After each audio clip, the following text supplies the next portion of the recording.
it comes to crypto, and someone commented on a video we did, a YouTube short we did, talking about gold is backed by gold, real estate's backed by land. What's crypto backed by? Crypto is backed by technology. It's backed by software. It's backed by blockchain, and it's backed by. But you know what it's mostly backed by? The biggest thing that backs blockchain technology, the biggest thing that backs Bitcoin is frustration. What? It is. It's frustration. It literally is. The premise. Is this a hot take? The reason why it was created was the frustration of taxation, of just theft, because that's literally what it is. Privacy. Privacy, perhaps. I don't think Bitcoin was built for privacy. Bitcoin was built as an option to unplug from the politics that is the monetary system we have now.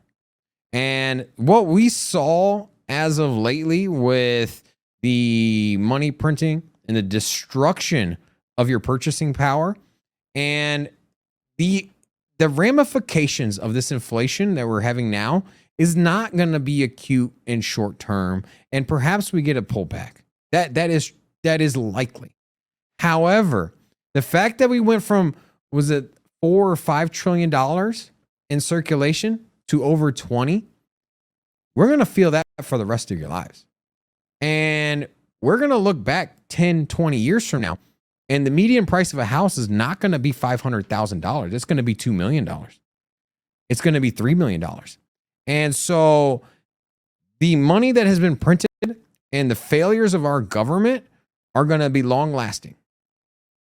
And the frustration that you can't work a median job making $55,000 a year, $50,000 a year. $55K is going to be the new poor. And you can't do that and afford a 2-bedroom apartment.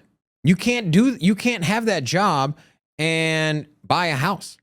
You can't have that job and get a car that you're excited to buy. You have to settle. You probably won't even be able to use that money to buy a dozen eggs and a gallon of milk. It didn't used to be like that.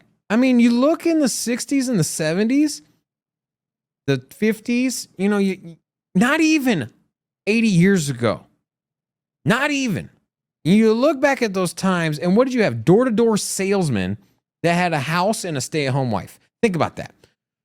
A salesman had a car, he had a home, a mortgage, a car payment, paid his utilities, his groceries, had land, and he had a wife that didn't work, that took care of the kids. And that one job, a salesman, door-to-door salesman, provided enough financial stability for him to live the American dream. And now you live the American dream. What is the dream? You take a $50K salary, and then you get a roommate, and then you buy a used car that's overpriced by 30%. That's sad, bro. Frustration built Bitcoin. That's why it's here. Boom. Bye-bye, finance.